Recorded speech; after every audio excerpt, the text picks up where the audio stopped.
Zelensky के साथ तू मैं पुष्पा स्टाइल में जेलेंस्की ने ट्रंप को दिखाए तेवर। फ्लावर नहीं फायर है मैं, झुकेगा नहीं। पुष्पा स्टाइल में जेलेंस्की ने ट्रंप को दिखाए तेवर और बिना डिनर किए व्हाइट हाउस से निकल गए जेलेंस्की। अमेरिकी राष्ट्रपति डोनाल्ड ट्रंप और यूक्रेनी राष्ट्रपति जेलेंस्की के बीच व्हाइट हाउस में हुई बैठक तीखी बहस में बदल गई। ट्रंप ने जेलेंस्की पर तीसरा विश्व युद्ध की आग भड़काने का आरोप लगाया और स्टूपिड यानी बेवकूफ तक कह दिया। If you will speak very loudly about the war, you He's can... not speaking loudly. He's not speaking loudly. Your country's in big trouble. Can I Wait a answer? minute. No. You've done a lot of talking. Your country is in big trouble. I know. You're not winning. I know. You're not winning this. You have a damn We- good chance of we coming are out staying, okay because of Mr. us. President, You and haven't not been only allowed. in this We cabinet. gave you, through I this said thank stupid you. president, $350 billion.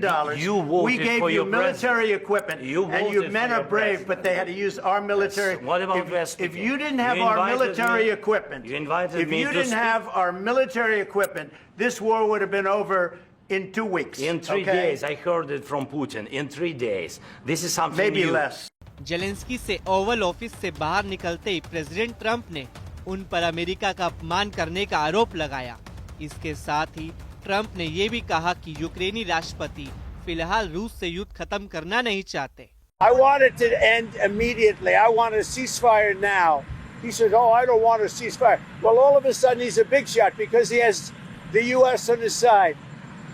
Either we're going to end it or let him fight it out. And if he fights it out, it's not going to be pretty because without us, he doesn't win. बहस के बाद Zelensky से जब माफी मांगने की बात हुई तो इस पर जेलेंस्की जरा भी नहीं हिचके और कहा कि हमें खुला और ईमानदार रहना चाहिए। मुझे नहीं लगता कि हमने कुछ गलत किया है।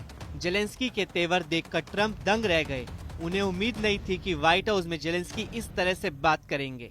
Don't tell us what we're going to feel.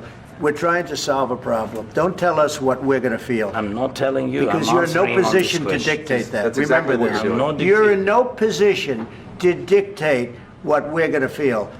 You We're will- going to feel very you will good. Feel influenced. We're going to feel very I'm good and telling very you, strong. You will feel influenced. You're right now not in a very good position. You've allowed From the yourself very- to be in a from very the very bad position, beginning and of he the happens war. to be right about From the it. very beginning of the war. You're not Mr. in a good Brown, position. I You was don't have in the it. cards right now.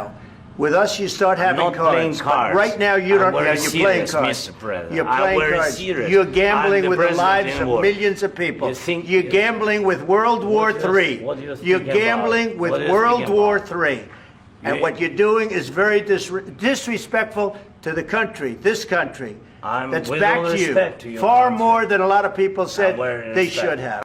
Ukraine के राष्ट्रपति Vladimir Zelensky ने कहा कि उनका देश जब तक रूस के साथ शांति वार्ता में शामिल नहीं होगा, जब तक उसे किसी अन्य हमले के खिलाफ सुरक्षा की गारंटी नहीं मिल जाती।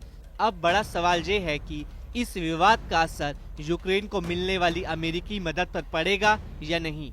ट्रंप के रुख से साफ है कि यूक्रेन को अब तक मिलती आई आर्थिक और सैन्य सहायता पर रोक है। ऐसे में जेलेंस्की के लिए आने वाले समय में अमेरिका से समर्थन बनाए रखना एक चुनौती होगी। इन सब के बीच यूरोप के कई नेताओं की तरफ से जेलेंस्की के प्रति समर्थन जताया जा रहा है। इस बैठक पर अभी रूस की तरफ से कोई बयान नहीं आया है। देखना होगा कि अब आगे क्या मोड़ आता है।